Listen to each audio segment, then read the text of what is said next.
Hello, everyone. Welcome to another Future is Blue video talk promoted by Funcas Europe.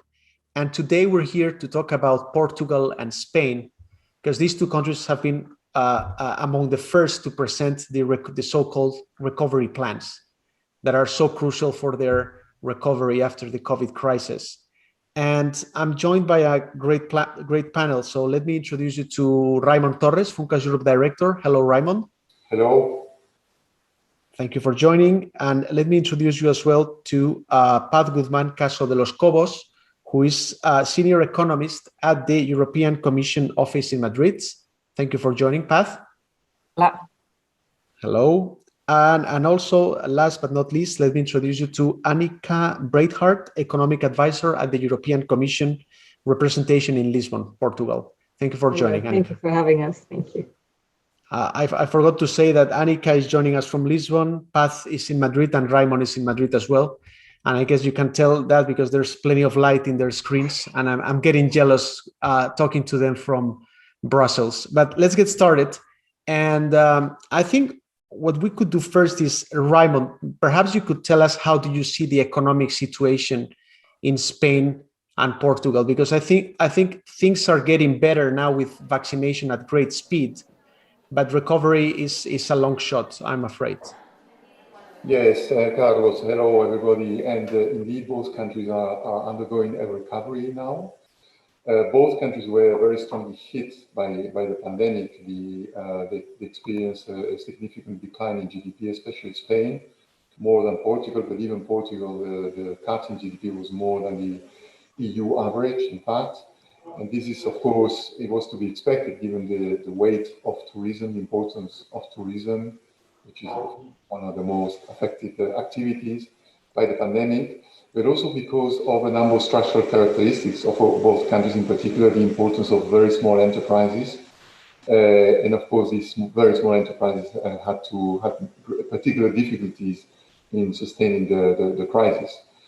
So the very significant shock on both economies, stronger perhaps in Spain than in Portugal, a recovery which is underway, but also different.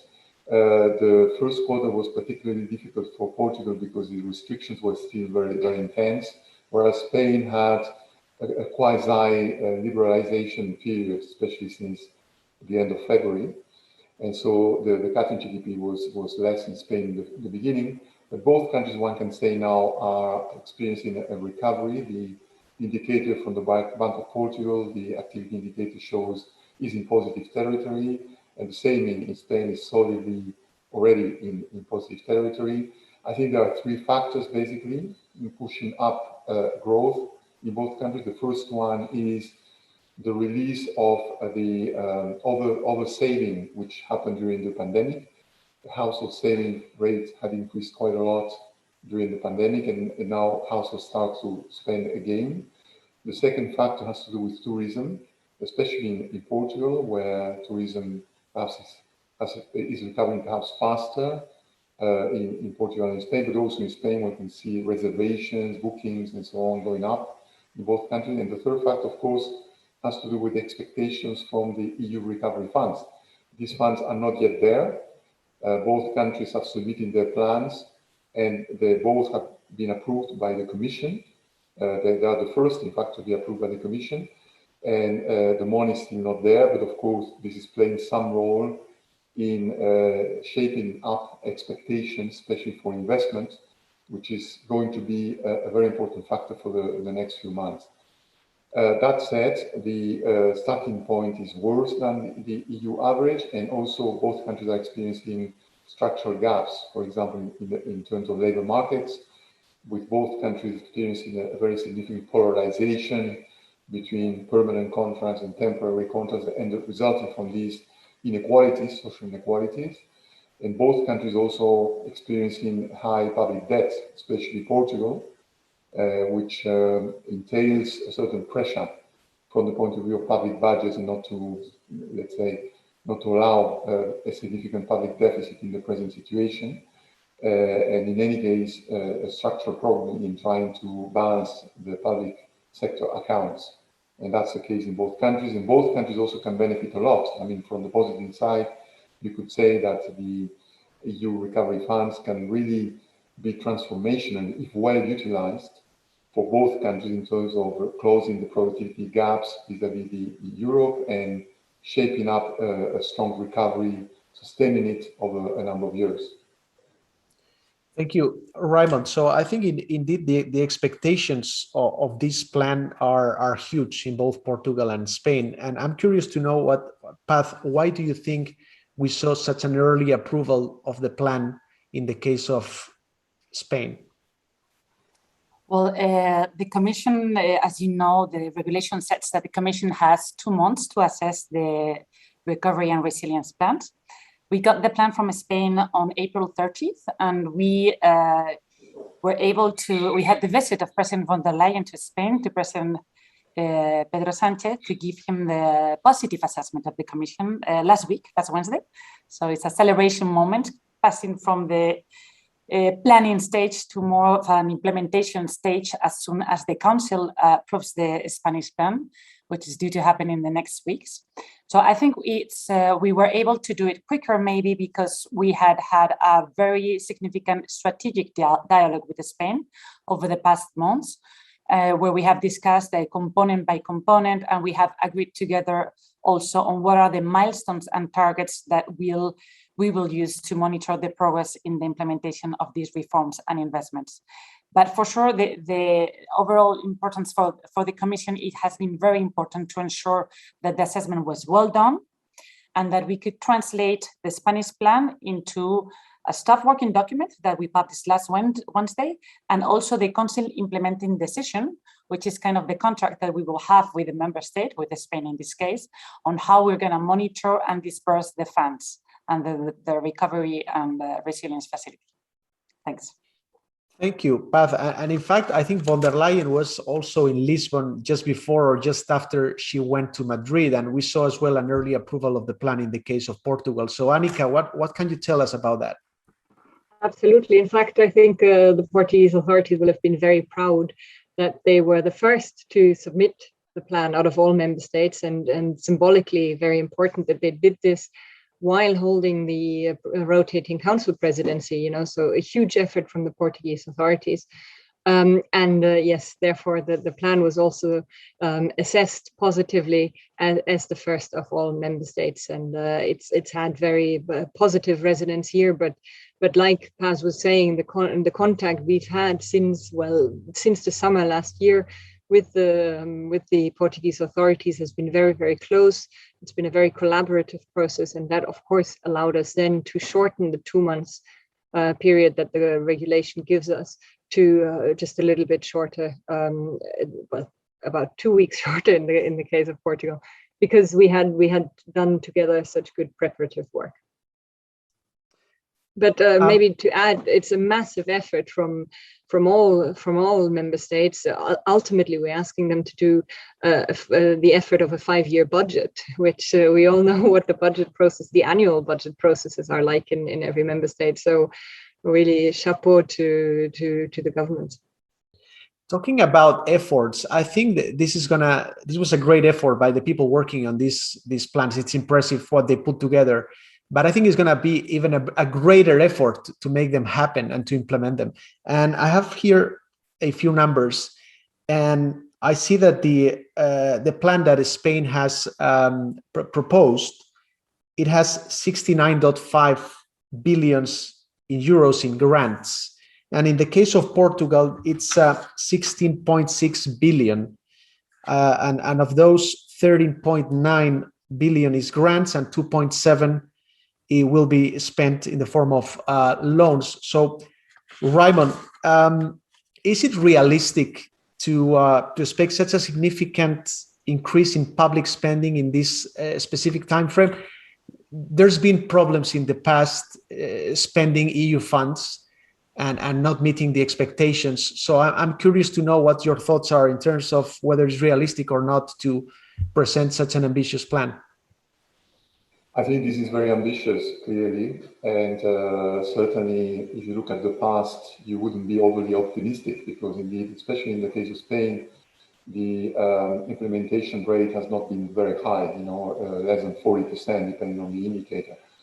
That said, I think if you look in detail into why is it that it was difficult in the past to implement all the money, one of the key factors has been lack of investment projects. In other words, the private sector not submitting enough applications. And I think one thing which is different this time is that I think there is much more awareness, much greater awareness of the funds. And certainly there should be more. I mean, I think the communication strategy is going to prove very important. In the case of Spain, at least, there has been several calls of interest, manifestation of interest, and tens of projects have been submitted by the private sector, to my surprise, because I was very skeptical.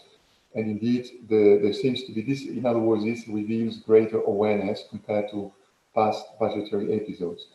And in any case, in the case of both Portugal and Spain, perhaps not the latest budgetary periods, but earlier, before that, and especially in the 1990s, both countries were good implementers. So the execution rate was very high before. So it was possible in the past. It was not so easy in the recent past because of both problems of encouraging demand, but also it was a very difficult budgetary period for both Portugal and Spain. And remember that there is often co-financing. And so, but looking forward, I think, given the greater awareness, I would be a little bit more optimistic than the recent past performance would suggest. And also, you have to remember that of course, both Annika and Paz know much better than me, that both countries have made reforms and changes in the management of the funds, reforming some regulations in order to speed up the process. That, I think, could contribute as well. Thank you, Raymond. So, Paz, is it realistic, considering what Raymond just explained and what we know about the EU funds? Well, I do think so. It's realistic. It is ambitious, but yet realistic. But first, let me explain something that is very important. As opposed to the structural funds, the facility is a performance-based instrument. We're not going to be paying on the basis of invoices like we did in the past with the structural funds. We are going to be paying on the basis of progress in the delivery of the reforms and investments. And this progress is measured in our milestones and targets that we have just published last week, and we have agreed with the member state, with Spain in this case. So that's a very different mindset from what we had in the structural funds. We are paying for results right now. It's a performance-based instrument, and that changes a lot in the implementation, I believe. But it's true that it's very ambitious. It's not only ambitious in terms of investments, it's also very ambitious in terms of reform. The reform agenda that is included in the Spanish plan is very broad. It covers really very strategic sectors of the economy. It covers, we can talk about tackling labor market segmentation. We have to modernize the active public labor market policies. There is also a pension reform, a reform of the taxation system. There is also a new law on climate change. There is also a law that is very important on business growth and creation, on entrepreneurship. A lot of these laws are going to enable the investments to take up at a better speed and a better pace, I think. But it's indeed very, very ambitious. But let me also, as a final point, maybe recall a bit the words of President von der Leyen in her visit here in Spain. She said to Pedro Sánchez, President Sánchez, we, the Commission, will accompany Spain in every step of the implementation of this plan. But we are also calling Spain to make sure that this is a national plan, and in the implementation, all stakeholders are on board. And by that, we mean opposition political parties, we mean trade unions, we mean business associations, we mean civil society. This is a national plan. It is very ambitious. We need everybody to be on board. So that would be my final remark on this. Ambitious, but yet realistic. Ambitious, realistic, all stakeholders should be on board. Raymond was mentioning the fact that we need to have awareness as well. Annika, what is your reaction to that in terms of how can we make sure this is not a wishful thinking, or that is indeed a plan that is going to happen as it is conceived? No, I absolutely agree with what both Paz and Raymond have said. And I would reiterate, yes, it's ambitious, but it's absolutely doable. Maybe for the Portuguese background, Portugal has already, under the structural funds, has a very successful history of using EU funds. It actually has one of the highest payment rates in the EU. It was 56.7% in 2020, which placed Portugal as the fifth highest performer there. So, traditionally, Portugal does very well there. There is, and I think this was also seen in the speed of submission of the plan, there is, I believe, full commitment to the plan at all levels of governments, of the agency that is in charge of implementing the plans. And I think that's only right, because Portugal will, let's not forget that this plan means Portugal will have to execute an average of around 5 billion euros per year of EU grants. That's about 2 billion higher than in the best performing year of previous periods. Portugal is setting up, or has already set up, a dedicated structure for this, for the implementation of the RRP, the Missão Recupera Portugal. And this is directly under the responsibility of the Ministry of Planning, which has had very close involvement in the design of the plan. This task force will set up an internal control system. It will do all the administrative implementation work that will, make sure there are no irregularities. This is also obviously always something that comes up, even though Portugal has done very well. And it will be in charge of the implementation. But like Paz says, while this is a member state-owned plan, we're not leaving the member states alone. We have had the chance to build up very, very close relations over the past months, and these are continuing. We're now in the process of setting up, regular monitoring dialogues with the member states, with Portugal, with Spain, and making sure that we have all the monitoring indicators to verify that the implementation is on track. So yes, I think we're going to have, we're not going to be bored in the next few years, but I think it's for a good cause. I think indeed we're not going to get bored following what's the implementation of these plans. But let me move on to ask you about the growth potential for Portugal and Spain. And Raymond, you were mentioning three things at the beginning. You were saying that over savings, tourism, and the expectations around this plan were three key drivers for growth and recovery. So what can you tell us about the growth potential of this program? Yes, I think in the short term, I would be relatively optimistic for both countries, in the sense I think the recovery is underway, and the factors you just mentioned, in other words, consumption, or an almost consumption boom, tourism, the return of tourism, and indeed investment coming from the EU funds, would push up economic growth. I would be positive in terms of short-term recovery prospects. In the medium term, it really depends. The inertia in the status quo scenario would make for very slow growth in both countries, because there are inherent difficulties in pushing up productivity gains in both countries. Due to the difficulties to work transition related to human capital accumulation, and also again the fact that both countries have an extensive network of very small enterprises, which do not really seize all the opportunities arising from the new technology revolution. In addition to that, both countries are facing very difficult demographic prospects, aging populations, and so very small population growth, which of course also reduces potential growth in both countries. But I think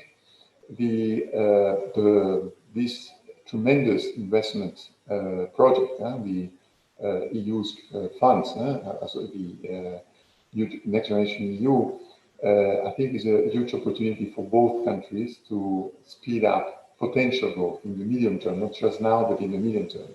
And I think it has more to do with reforms rather than investment. Investment is very important, of course, but I think reforms are crucial, especially in the area of the education and training system.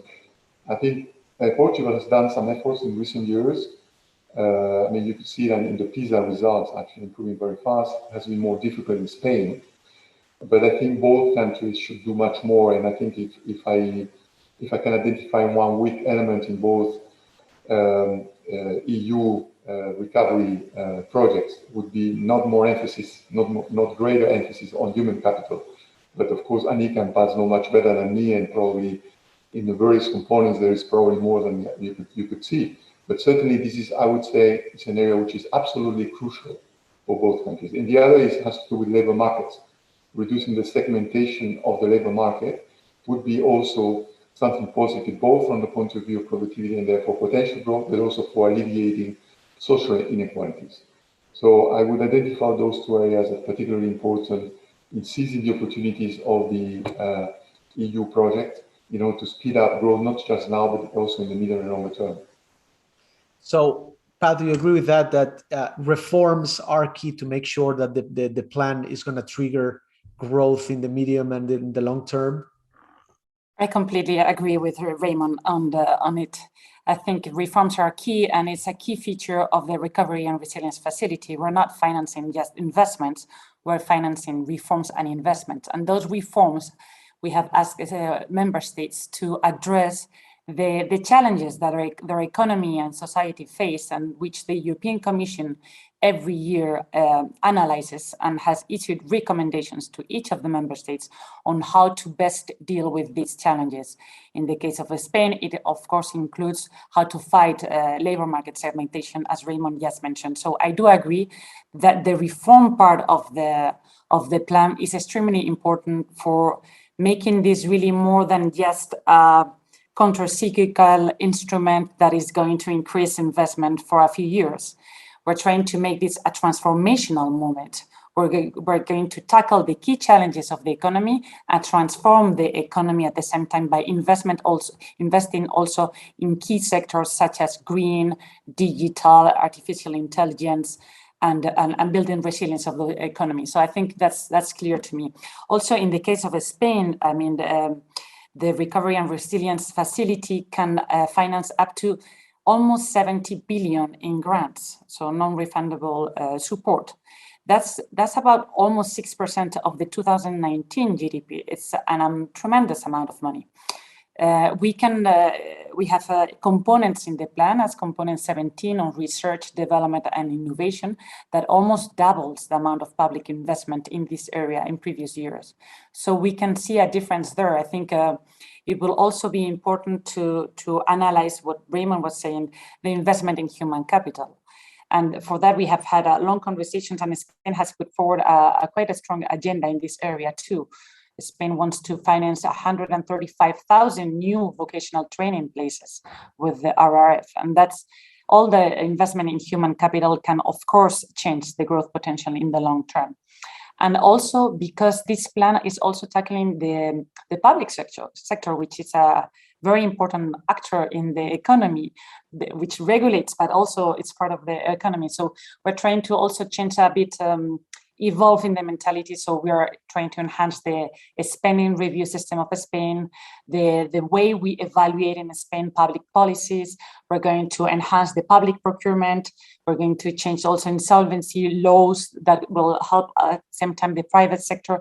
So I think, as we were mentioning, the reforms hand in hand with a key investment in sectors that have great potential for the economy, as are the ones that are the green sector and the digital sector, and that are the key objectives of the EU, along with other sectors that are a priority for Spain, as the tourism sector, which has also a component to support it.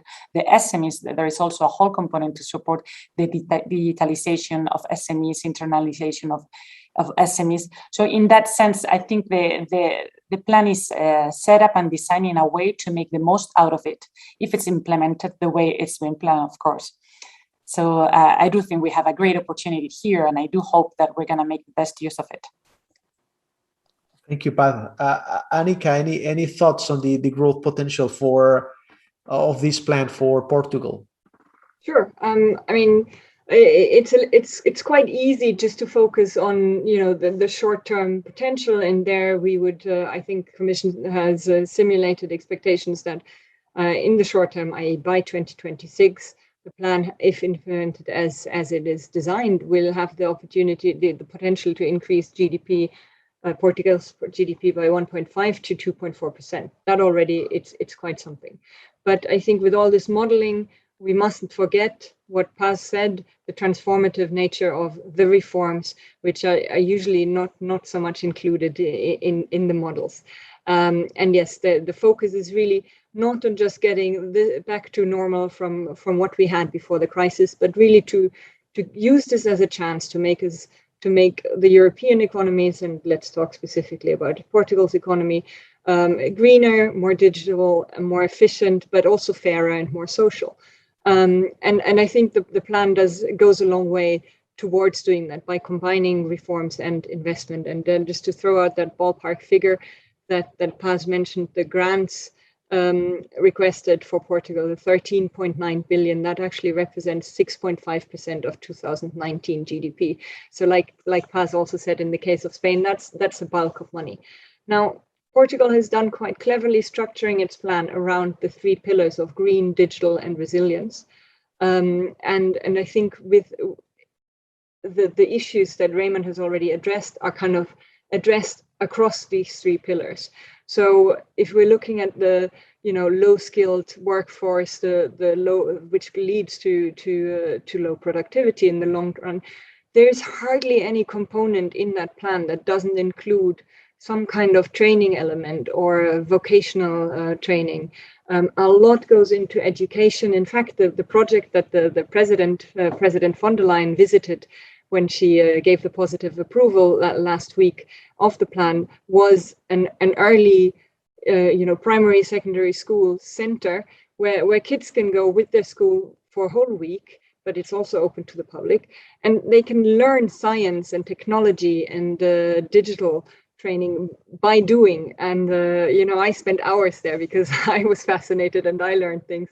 But really, that's a small part of the plan. It's just to give an example that this is to address that you have an underrepresentation in science, technology, engineering, and maths enrollment in universities, particularly among women. Let's address it very early on. And there are quite a few vocational education and training parts in the plan, both on the reform and the investment side. But if we maybe look more at the kind of harder reforms to boost growth, Portugal is taking steps to modernize its public administration. Portugal will take steps to implement the long-standing budgetary framework law, which will, help bring up the budgetary practices to EU standards. It's reforming the justice system. It's reforming the justice and then business environment. So it'll make the insolvency framework more efficient, which, to be honest, it's a big insecurity for firms. It's a barrier to investment. So there are large scale reforms in there that we believe will have that long-term transformative impact. But of course, now it's the time to implement, and that's really the hardest part of the work that will start now. Thank you, Annika. So many examples and angles on what will trigger, hopefully, substantial growth in Portugal. But if I may just interrupt you there, that's exactly the point. It goes across the whole economy and society, and that is what will make it both inclusive but transformative. I could give you examples about boosting energy efficiency in buildings, because energy poverty is an issue here, which will address particularly those households that have an issue in energy poverty. Sorry, I interrupted you there, but it was important for me to say. No, it's a good point. And we've heard about the issue of energy consumption in buildings, and that's going to be a key part of the plans in Portugal, Spain, and other countries as well. So it's a good point. But I think we're coming to an end. But I wanted to ask you, before we close, about the lessons that we can learn for EU economic policy. I know it's still early, but we're entering a new time, I think, because we saw how Next Generation was approved, and there are some measures that are being taken that were, frankly, they were not conceivable only 1.5 years ago. So I wanted to ask the three of you to a final remark in terms of the lessons that we can learn at this stage. Raymond, would you like to start? Okay, yes. I think that I would say the main lesson would be this is the way to go. I think Next Generation EU is the way to approach the reform efforts that we have been talking about, the European semester and so on, and also the investment efforts of different countries. Because in the past, what used to happen is that, there were recommendations from the Commission, endorsed by the European Council. Countries would hear those or would not hear those. But one of the obstacles was, of course, lack of resources. Hard to imagine any reform which does not require some form of budget support, but at the same time, the recommendation was to reduce the budget deficit. So there was this problem in the past. I think this is a new approach, which I find much more productive, because this is a program which not only supports investment, but also supports reforms. I think that's a good lesson.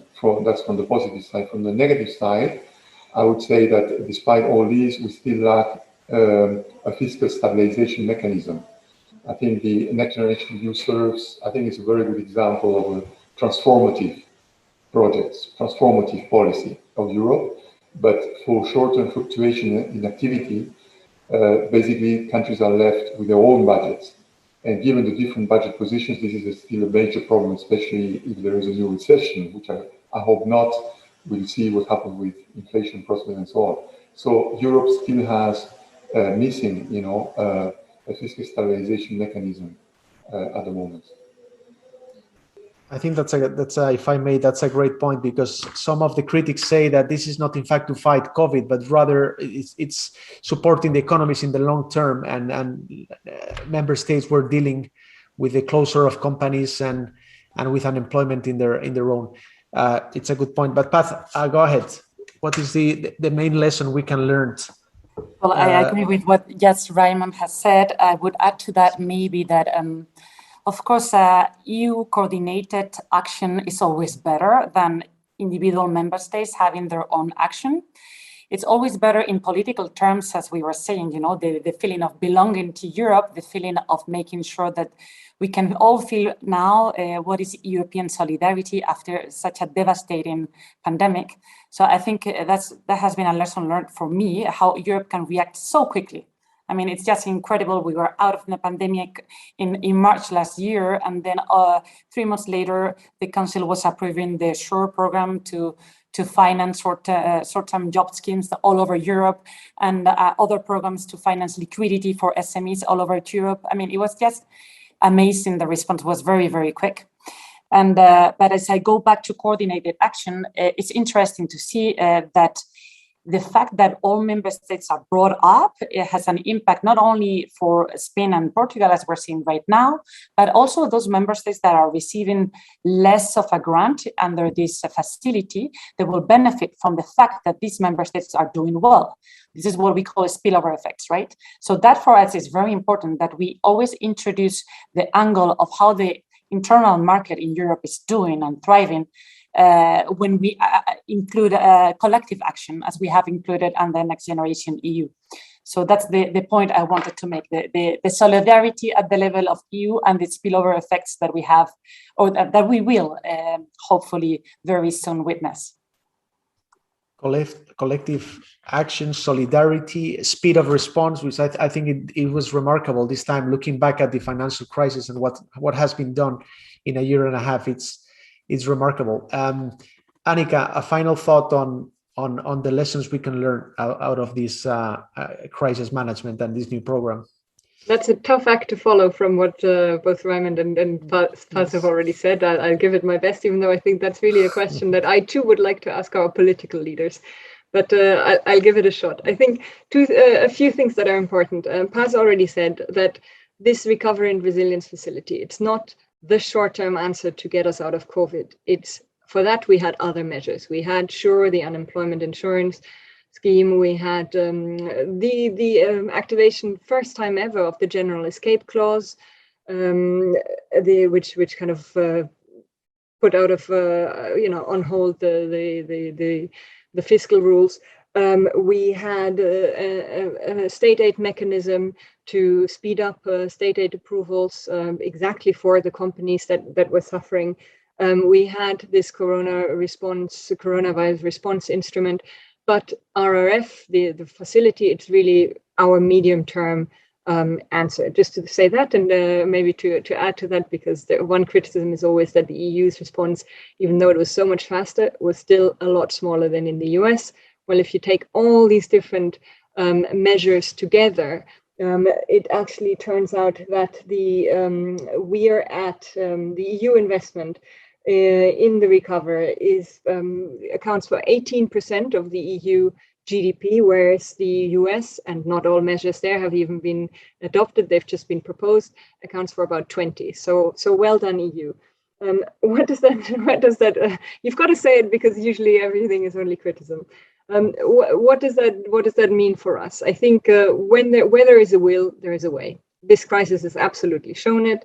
We've also learned that you don't retract support too early, but you keep it for a while to allow economies to get back on their feet. Again, I think a lesson from the financial crisis. But like Raymond was saying, we have a lot of work to do. We have to complete the economic and monetary union, capital markets union. We're finally making some progress on taxation, but there is a lot of work left for us to do. And I think hopefully the measures taken now and the speed at which they were taken will allow us to start that discussion at an EU level and to take it forward. Like some people always say, Europe only grows out of crises. So let's hope there'll be some good parts coming out of this. If there's a will, there's a way. I like that. Thank you all. I think this was you touched on so many aspects of both plans. So I think I can't only just I want to wait and see the success happening over the next years. I think there are so many expectations, and this is very promising. So I want to thank you. All three of you, Raymond Torres, Funcas Europe Director, Paz Guzman Caso de los Cobos, who is Senior Economist at the European Commission in the Madrid office of the European Commission, and Annika Breidthardt, Economic Advisor at the European Commission representation in Lisbon. So thank you all, and let's stay in touch. Thank you. Thank you very much. Thank you.